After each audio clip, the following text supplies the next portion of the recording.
This is the last video I'm gonna make too. Um, I remember when I was at the park in Positano, it was some light skinned girl that lived there. She had a homegirl, and her homegirl told me that that light skinned friend of hers had fucked some dude in the ass or something like that stayed around the park in Positano apartments. I never did anything with that lady, and I never did anything with that light skinned girl because both of them honestly look young. One of them told me that they went to Edison College, but I just never did anything with them to stay on the safe side. One time I was with that girl Gigi, and they came knocking on my door asking me to take them to the sex store. They wanted to get dropped off at the sex store because it was a sex store somewhere around like Cleveland Street or something like that. And I was like, no. You know what I'm saying? I was in there chilling with Gigi was in the shower when they came and knocked on the door. I remember this. Gigi was in the shower. And I ain't gonna lie, back in the day, Gigi was that girl was kind of clingy, yo. It was probably a good thing she was in the shower when they came knocking on the door. And I'm thinking about that now because I vividly remember recording a video when I was at my auntie Yang Yi or my auntie Mary Smith's apartment in at the Regal Tower Apartments. And this year, and like this was either July or August or September of this year, 2025. And I already talked about this before, but this is just me talking about it again. But that was one of the main reasons why I ain't mess with neither one of them, because they look young. And she told me a story about how one of the girls had like fucked some dude in the ass with a strap on or some shit like that. And I'll be like, what? I was like, what the fuck, y'all? I was like, y'all be doing that kind of shit? I was like, y'all be fucking with niggas that do that kind of shit? Like, I was shocked to hear that. This was in 2000. This was around the time when I started talking to Gigi. I tried to get Gigi number originally in like September or October of 2016. But then when I broke up with Mona and stuff like that, I used to go to that Circle K around the corner from the Park of Positano Apartments a lot. And that's when I started getting more cool with her. So that was around like May or June of 2017 when I started getting cool with Gigi. So this was probably around like August, September, October time of 2017 when that one girl told me that it was some light-skinned girl around there that fucked some dude in the ass with a strap on or something like that. I remember her telling me the story. I was in shock by this shit, yo. So that's what makes me so mad when I feel like people throwing them gay accusations at me and shit like that. That's something that can't nobody say they ever did to me. No man, no woman can say they ever did some shit like that to me, yo. That's why I said, like,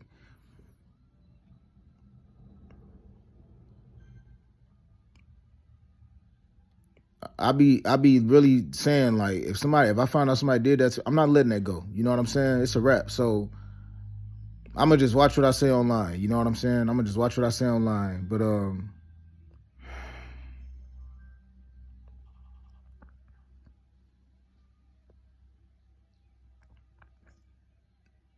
this is why I reached out to certain people in the cyber hacking agencies. You know what I'm saying?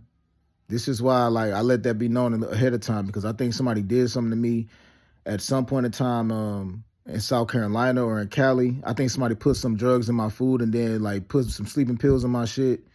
And I think somebody possibly like took my clothes off or did something scandalous, yo. Or even when I was at the Regal Tower Apartments, this is where after the 29th of June, I was thinking somebody probably jacked me off in my sleep or like gave me some head or something like that, because I ejaculated sperm in my sleep.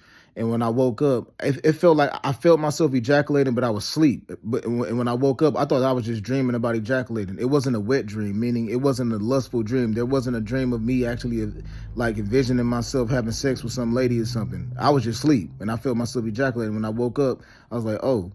And then that was when I still, what's so crazy is the very next day, it was this one lady who gave me her number, but I never called her. You know what I'm saying? This lady that was driving around in a Jeep, this older lady, this light-skinned lady. I think her name was Renee. I got her, she gave me her number, but I never called her. I said, I'm not even going to entertain the lust. This was on the 30th of June, 2025. And then literally that same night, I went to the emergency room.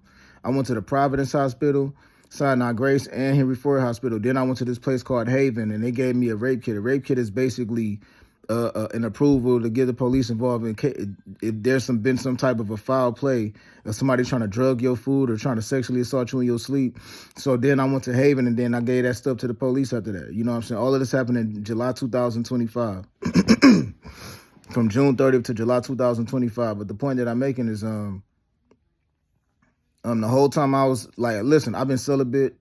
February 2022 is the last time I had sex. I've been celibate almost 4 years. Last time I smoked a drink was February 2023. Last time I even vaped or smoked a cigarette, tobacco or anything, you know what I'm saying, was February 2023. And to be honest, tobacco was never my thing. I used to smoke weed. And the last time I masturbated was like November of 2023. So it's been 2 whole years, you know, of practicing semen retention now. So this is why on the 2nd of October of this year, 2025, when I ejaculated sperm in my sleep, I wasn't live on Facebook. And I just said, hey, just in case. I asked my mom if somebody came here. She told me no. I already let it be known all the crazy, weird shit that's going on around me. So I said, okay, let me do all of this ahead of time now. Make videos now to stay on the safe side, yo. So, yeah, I wanted to speak on that also, yo, because I realized when I reflect back in the day, a lot of people was trying to set me up and frame me and sabotage me, yo. I remember this one girl, she drove in like, she drove this, some type of a drop top Sebring she had or something like that. I think she had a drop top, this Haitian girl. And she came to my crib. I met her at the auto parts. It's so weird. I met her at that same auto parts that some lady had crashed her car in back in like 2016. I told the whole story about how I was in my mom's Benz truck at a red light. And then I saw this lady about 50 feet ahead of me, you know what I'm saying, fly across MLK, smack into a car in the parking lot. The car went up in the air and all of that, yo. I got this girl number, this Haitian girl number. That was at that Advanced Auto Parts store. This was in 17 or 18. I don't remember. I think it was 2018, yo. I think. You know what I'm saying? And it was 2017 to 2018. And she came through to my crib or whatever. And me and her started drinking. She met up with me in the pool area. I was in the jacuzzi when she pulled up because I told her I was like, I'm in the jacuzzi right now. She came through, hung out with me. I was sitting down in like the jacuzzi area. I had my feet sitting in the jacuzzi, basically, just chilling. And me and her sat out there for a minute. Then we went upstairs in my apartment. You know what I'm saying? I was about to start having sex with her. When she started saying no and move back and all that, she was telling me no, but she was pulling me close at the same time. And she was on the phone with her sister. I still remember this. And I was like, no, I'm good. I sent her a message later on like, hey, I could have had sex with you, but you know what I'm saying? I knew what she was doing, but I was just like, no. Just to stay on the safe side, I was like, no, yo. I was like, I'm good. And she ended up leaving a few hours after that.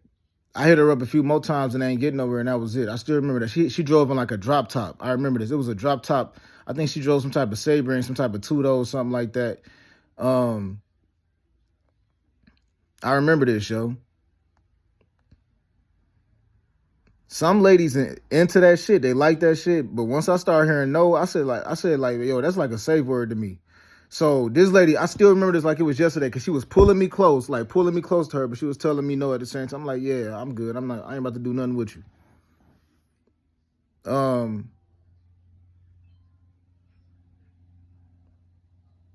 So yeah. I forgot what college that girl was in. I remember talking on the phone with her sister though. She had a sister. Cause I basically was on the phone with her sister like, yo, like she acting weird and stuff like that. You know, I don't know what's up with her. You know what I mean? And I just stayed on the safe side. I was like, nope. So social media is very powerful. People can get online and they can say, hey, that guy right there, don't fuck with that nigga. Or that guy right there, his dad got some money or something, or that guy right there, you can make up a lie about him and then start up a GoFundMe and make some money off of him, something like that. So some lady will purposely pull up at a gas station, purposely be seen somewhere, and then they'll try to actually like set me up and frame me and sabotage me in some type of way. This is why I spoke on when I was walking through the Regal Tower Apartments in Southfield.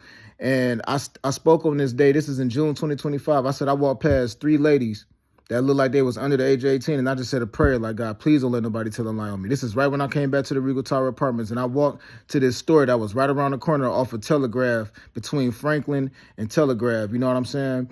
But it sat on it sat closer to Telegraph, right before 10 Mile, right around the corner from the Regal Tower Apartments. I walked over to the gas station, and I saw, when I was walking toward that way, I saw these ladies, 3 girls walking away from that area, and I just said a prayer. I put my head down and said, God, please don't let nobody lie on me, please, because I've been lied on and framed in so much of a messed up way. Somebody has made a public announcement and let it be known that there's some type of a hold over my fucking account. But every time I've reached out to the YouTube, to every social media platform and asked what kind of hindrance is over my account, nobody has told me anything, yo. So somebody else could look at that and say, oh shit, I can manipulate this guy because he already got a block on his phone. I just wanted to speak on that, yo. And this is the last of this shit that I'm going to talk about. A lot of lies been told on me, and still to this day, nobody has came and talked to me directly and asked me, hey, is this true? Niggas has actually used light-skinned niggas that was gay and then told these niggas to put a hat on or some shit like that, or put another piece of clothing on and then try to act like that they was me. How fucking stupid could somebody be to watch some gay dude do some shit and then try to frame me and make it look like it's me? I said when I was in Cali, when I was at that LA mission, I had a John 146 hat with an army fatigue type of a design on it that came up, that got stolen. I had a black and white Adidas hoodie that got stolen. I also got 2 more Adidas hoodies, but those hoodies zip up. This hoodie did not zip up. It was just like a whole one piece. It got stolen. So somebody probably took my clothes, took that hoodie, took that hat, put it on, and then did some gay shit. Probably some gay niggas probably walking around with those clothes on. How stupid can people be? And then I walked across the street from the LA mission around that same time my shit got stolen, looked in the porta potty, and I saw that it was a bag in there, and it was my bag that had my Walmart distribution center ID in it that I had when I was working at the Walmart distribution center in Ridgeville, South Carolina. And it had my contact lenses in it also. I ain't even grab that shit. I was like, fuck it. My contact lenses was in that porta potty. I was like, man, fuck that shit. I was like, fuck it. Whatever they took, they can have. Went in the porta potty to take a piss, you know what I'm saying? Because I didn't want to be just walking around taking a piss anywhere around that area like the rest of them people was around there. I didn't want to look like one of them crackhead motherfuckers around there taking a piss. So I went in the porta potty and took a piss the right way and saw my shit in the porta potty.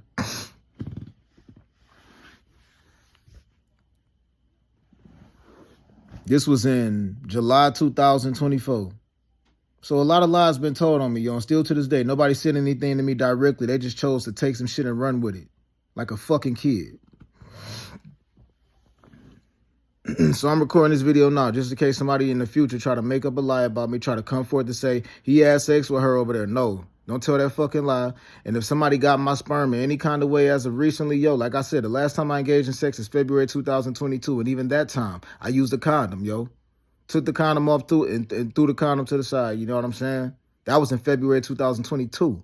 So if it's anybody saying that they've been impregnated by me recently in any kind of way, the only way that is possible is somebody put sleeping pills in my food, masturbated me off, found a way to get me to ejaculate, took my sperm, and then gave it to somebody else, and then basically sat down and waited and plotted and planned on how they go come forth in the future and said that they had sex with me.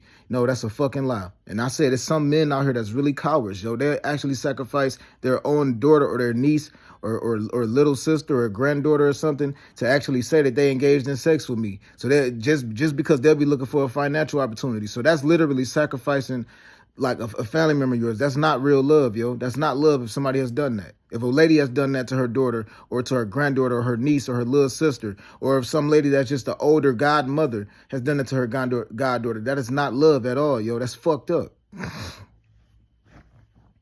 This is the last time I speak on all of this, yo.